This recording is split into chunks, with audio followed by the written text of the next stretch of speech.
Hey everyone, welcome back to my channel, or welcome if you're new.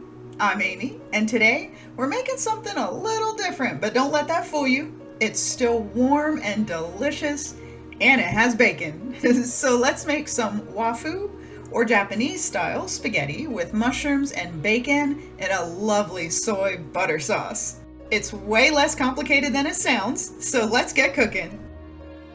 To start, we need to do our choppy prep. And we're gonna be getting some help from my mom-in-law today.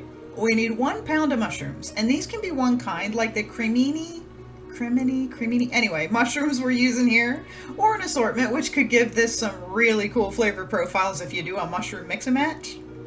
Give the mushrooms a really good wash and then slice them up pretty thick. They will shrink a bit when they're cooked, but we want them to still be a decently substantial bite size when they're done.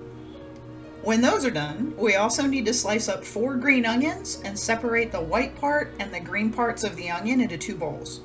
We also need 3 cloves of garlic, and these you can do how you like them. We sliced them up nice and thin, but you could also mince these or crush them up as well.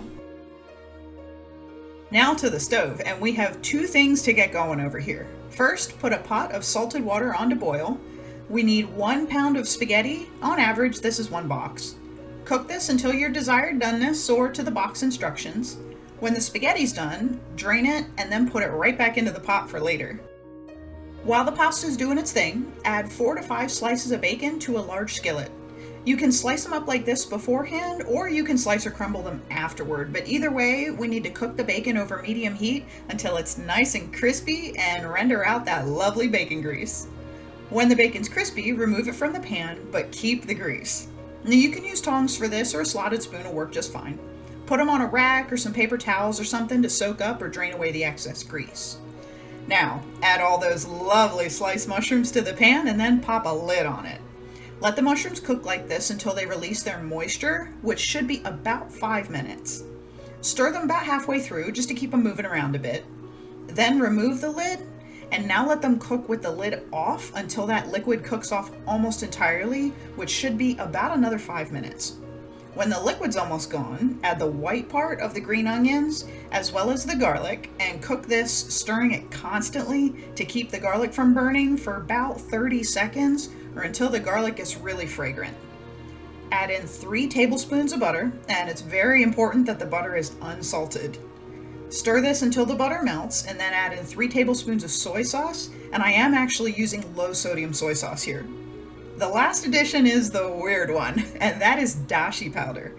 This is an instant soup stock made from ingredients like fish, seaweed, and mushrooms. I had to find this online, so if you can't find any, you can substitute it with chicken or vegetable bouillon powder, and then add a few drops of fish sauce. Stir this all up and let it simmer for a few minutes so that all the flavors combine really nicely. So, if you try this sauce right now, you'll probably think you messed up somewhere. What's in this pan at this moment is salty. Like, is this even edible salty? It's why the butter really needs to be unsalted butter and why I went with low sodium soy sauce. But I went with it and I trusted the process and it worked out beautifully. Just wait and see. Now back to the pasta we made, and we're going to add in the green parts of the green onions that we chopped up, pour in that ultra salty sauce, and last add the bacon. Mix all this up well with some tongs so everything is nice and combined, and then you want to serve this immediately so it's still nice and warm. And here we have our beautiful Japanese style spaghetti with mushrooms and bacon. The overly salty sauce mixture mellows out beautifully when added to the pasta. The noodles just soak it all up and dilute it, and it leaves behind that super satisfying umami flavor. Very savory. It's really comforting, but it's also energizing, if that makes any sense. But that's exactly what it is. I so recommend trying this one out. It just tastes marvelously savory and warm.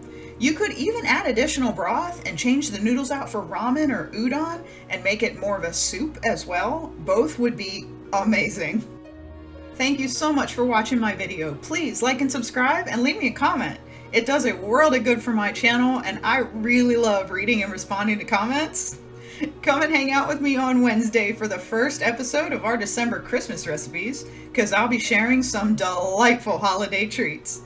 I hope you have a wonderful week, and I'll see you back here next Sunday for another comforting home-cooked meal. Bye!